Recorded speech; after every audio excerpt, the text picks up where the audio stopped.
അമേരിക്കയുടെയും ഇസ്രായേലിന്റെയും സ്റ്റെൽത്ത് യുദ്ധവിമാനങ്ങളെ എങ്ങനെയായിരിക്കും ഇറാൻ പ്രതിരോധിക്കുക എന്നത് എല്ലാവർക്കും സംശയമുള്ള കാര്യമാണ്. കാരണം അമേരിക്ക എന്തായിരുന്നാലും ഇറാനുമായി യുദ്ധം ചെയ്യുമ്പോൾ B-2 എന്നറിയപ്പെടുന്ന സ്ട്രാറ്റജിക് സ്റ്റെൽത്ത് ബോംബറുകളായിരിക്കും ഉപയോഗിക്കുക. ഈ സ്റ്റെൽത്ത് യുദ്ധവിമാനങ്ങളുടെ പ്രത്യേകത റഡാറുകൾക്ക് നിരീക്ഷിക്കാൻ കഴിയുകയില്ല എന്നതാണ്. അങ്ങനെ വരുമ്പോൾ ഇറാന് നേരെ ബോംബുകളും മിസൈലുകളുമായി പാഞ്ഞു വരുന്ന ഈ യുദ്ധവിമാനങ്ങളെ എങ്ങനെ ഇറാൻ പ്രതിരോധിക്കും? എന്ത് കണ്ടാണ് ഇറാൻ അമേരിക്കയെയും ഇസ്രായേലിനെയും വെല്ലുവിളിക്കുന്നത് എന്ന പ്രസക്തമായ ചോദ്യമുണ്ട്. അതിന്റെ മറുപടിയാണ് ഈ വീഡിയോയിൽ നമ്മൾ പറയുന്നത്. ഈ കാണുന്ന ചിത്രം ഇറാന്റെ ഒരു റഡാർ സംവിധാനമാണ്. നസീർ എന്നാണ് ഈ റഡാറിന് പറയുന്നത്.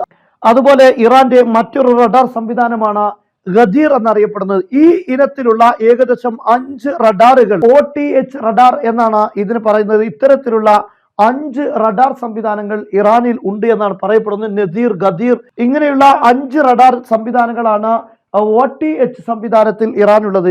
ഈ ചിത്രത്തിൽ കാണുന്നത് പോലെ ഇത്രയും ഭാഗം നിരീക്ഷിക്കാൻ ഇറാന്റെ ഈ സംവിധാനങ്ങളെ കൊണ്ട് സാധ്യമാണ് എന്നതാണ് അതിന്റെ പ്രത്യേകത.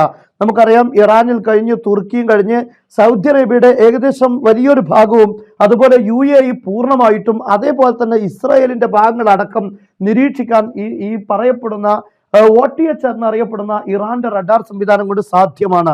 ഈ കടലിന്റെയോ അല്ലെങ്കിൽ കരയിലോ ഏത് ഭാഗത്തും ഒരു ആക്രമണത്തിനുള്ള നീക്കം നടക്കുമ്പോൾ തന്നെ ഇറാൻ ഈ റഡാർ സംവിധാനത്തിലൂടെ ഇറാൻ മനസ്സിലാക്കാൻ കഴിയും എന്നത് ഈ ഒരു OTH എന്നറിയപ്പെടുന്ന റഡാറിന്റെ പ്രത്യേകതയാണ്. സാധാരണഗതിയിലുള്ള റഡാറുകളിൽ നിന്ന് വലിയ വ്യത്യാസമാണ് ഇതിനുള്ളത്. നമുക്കറിയാം, റഡാറുകളിൽ ഉപയോഗിക്കുന്ന പൾസുകളെല്ലാം റേഡിയോ തരംഗങ്ങളാണെങ്കിലും ഇതൊക്കെ നേർരേഖയിലാണ് സഞ്ചരിക്കുക.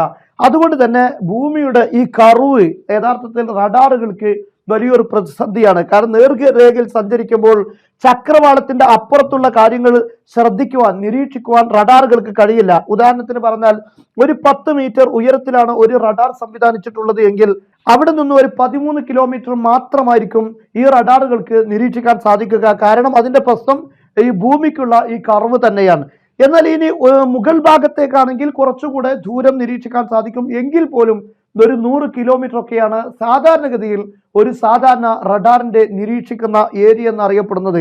അതേസമയം ഈ OTH എന്നറിയപ്പെടുന്ന റഡാർ സംവിധാനത്തിന് 3000 കിലോമീറ്റർ എങ്കിലും അതിന് നിരീക്ഷിക്കാൻ സാധിക്കും. അതിന്റെ കാരണം ഈ വളരെ ഹൈ ഫ്രീക്വൻസിയിലുള്ള ഈ റേഡിയോ തരംഗങ്ങൾ നേരെ അയണോസ്ഫെയറിലേക്കാണ് അത് നേരെ പോകുന്നത്. അയണോസ്ഫെയറിൽ നിന്നും ഡിഫ്രാക്ഷൻ സംഭവിക്കുകയാണ് എന്ന് പറഞ്ഞാൽ അത് ഏതെങ്കിലും ഒരു പ്രതലത്തിൽ തട്ടിയോ മറ്റോ അതിന് മറ്റൊരു രേഖയിലേക്ക് അത് വളഞ്ഞു സഞ്ചരിക്കുന്നതിനാണ് ഈ ഡിഫ്രാക്ഷൻ എന്ന് നമ്മൾ എന്ന് സാധാരണ പറയുന്നത്. ഇപ്പോൾ ഒരു പ്രതലത്തിലേക്ക് നമ്മൾ ഒരു ടോർച്ച് അടിച്ചു കഴിഞ്ഞാൽ ആ പ്രതലത്തിൽ തട്ടിക്കൊണ്ട് അതിന് ഡിഫ്രാക്ഷൻ സംഭവിക്കും. അവിടെ തട്ടി അത് മറ്റു ഭാഗത്തേക്ക് ലൈറ്റ് വരുന്നത് നമുക്ക് കാണാൻ സാധിക്കും. അങ്ങനെയുള്ള ലൈറ്റുകളാണ് നമുക്ക് വീടിന് ഉള്ളിലെല്ലാം പകൽ സമയത്ത് ലഭിച്ചുകൊണ്ടിരിക്കുന്ന വെളിച്ചം. എന്നാൽ അതുപോലെ അയണോസ്ഫെയറിൽ വെച്ചുകൊണ്ട് ഇത് വളഞ്ഞു സഞ്ചരിക്കുന്നു. ഈ വളഞ്ഞു സഞ്ചരിച്ചതിന് ശേഷം ഇത് ലക്ഷ്യത്തിൽ തട്ടുകയും ആ ലക്ഷ്യത്തിൽ തട്ടി അത് ആ തരംഗങ്ങൾ തിരിച്ച് അയണോസ്ഫെയറിൽ തന്നെ വന്ന് അത് അതിന്റെ റിസീവറിലേക്ക്, ആന്റിനയുടെ ഭാഗത്തേക്ക് തന്നെ അത് തിരിച്ചു പോകുന്നു. ആ സമയത്ത് നമുക്കറിയാം, സാധാരണഗതിയിൽ ഈ സർഫസ് ചക്രവാളം, ഈ ചക്രവാളത്തിന് അപ്പുറത്ത് വലിയൊരു ഏരിയയിൽ നിരീക്ഷിക്കാൻ ഈ റഡാർ സംവിധാനങ്ങളെ കൊണ്ട് സാധ്യമാകും. അപ്പോൾ ഏകദേശം 3000 കിലോമീറ്ററോളം ദൂരെയുള്ള ഈ ലക്ഷ്യങ്ങളെ കണ്ടെത്താൻ ഈ റഡാറുകൾക്ക് സാധിക്കും.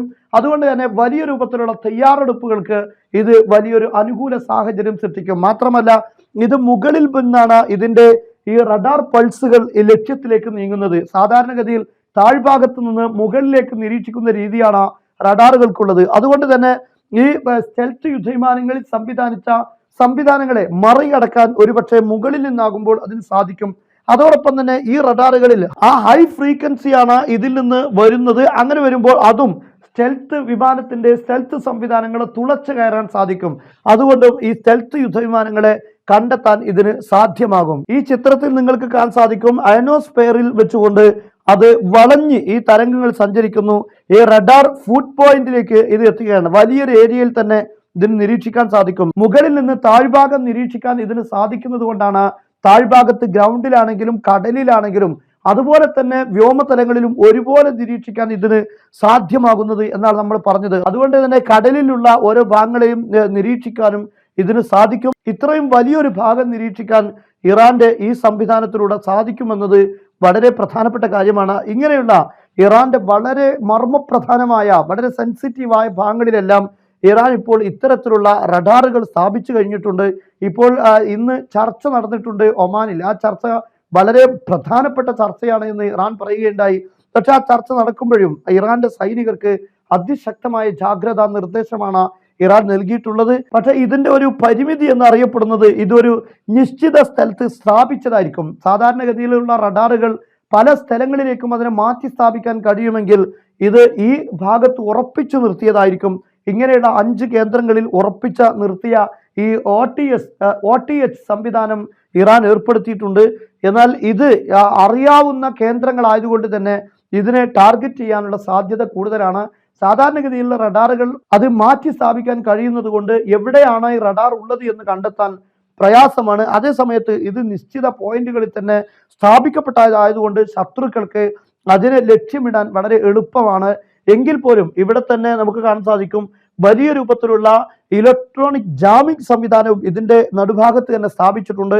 ഈ റഡാറുകൾക്ക് സെൻട്രലായി അങ്ങനെയുള്ള സംവിധാനവും വലിയ രൂപത്തിൽ സ്ഥാപിച്ചിട്ടുണ്ട്. ഇത് വലിയ രൂപത്തിലുള്ള ഹൈറ്റിലാണ് സ്ഥാപിച്ചിട്ടുള്ളത്. 100 കണക്കിന് മീറ്ററുകൾ ഉയരം ഇതിനുണ്ട്. അങ്ങനെ ഒരു വലിയ ഏരിയയിൽ പ്രൊട്ടക്ഷൻ നൽകാൻ ഈ സംവിധാനങ്ങൾക്ക് സാധിക്കുന്നു. എന്നാൽ ഇത് ഇപ്പോൾ ഇറാൻ സംവിധാനിച്ചിട്ടുണ്ട് എന്ന് തന്നെയാണ് ഇസ്രയേലിനും അമേരിക്കയ്ക്കും വലിയ രൂപത്തിലുള്ള പ്രതിസന്ധിയാകുന്നത്. ഇത് യഥാർത്ഥത്തിൽ ഇറാഖിൽ നിന്നോ അല്ലെങ്കിൽ ഇസ്രയേലിൽ നിന്നോ ഒക്കെ തന്നെ ആക്രമണത്തിന് വേണ്ടി ഒരുങ്ങുന്ന ഘട്ടത്തിൽ തന്നെ അതിനെ കണ്ടെത്താനും നശിപ്പിക്കാനും ഇറാൻ സാധിക്കും. കഴിഞ്ഞ ഒരു ഘട്ടത്തിൽ ഇസ്രായേൽ ഇറാനിൽ ആക്രമിക്കുമ്പോൾ ഇറാഖിന്റെ ഒരു അതിർത്തിയിലേക്ക് യുദ്ധവിമാനങ്ങൾ വന്നുകൊണ്ട് അവിടെ നിന്ന് മിസൈൽ ഉപയോഗിച്ച് ആക്രമിക്കുകയാണ് ചെയ്തിട്ടുള്ളത്. ഇറാന്റെ എയർ സ്പേസിലേക്ക് ഒരിക്കലും ഇസ്രായേലിന്റെ യുദ്ധവിമാനങ്ങൾ കടന്നിട്ടില്ല. അങ്ങനെ കടക്കുകയാണെങ്കിൽ ഒരുപക്ഷെ അതിനെ തകർക്കാനുള്ള സാധ്യതയുണ്ട്. ആ ഒരു സാധ്യത മുന്നിൽ വെച്ചുകൊണ്ട് തന്നെയാണ് മറ്റൊരു രാഷ്ട്രത്തിന്റെ എയർ സ്പേസിൽ വെച്ചുകൊണ്ടാണ് ഇറാന്റെ കേന്ദ്രങ്ങളെ ലക്ഷ്യങ്ങളെ ആക്രമിക്കാൻ ഇസ്രായേലിന്റെ യുദ്ധവിമാനങ്ങൾ ശ്രമിച്ചത്. എങ്കിൽ പോലും ആ മിസൈലുകളെ തകർക്കുവാൻ ഇറാന് സാധിച്ചു എന്നത് ഇറാന്റെ വലിയ പ്രതിരോധ ശക്തി തന്നെയാണ് മനസ്സിലാക്കി തരുന്നത്.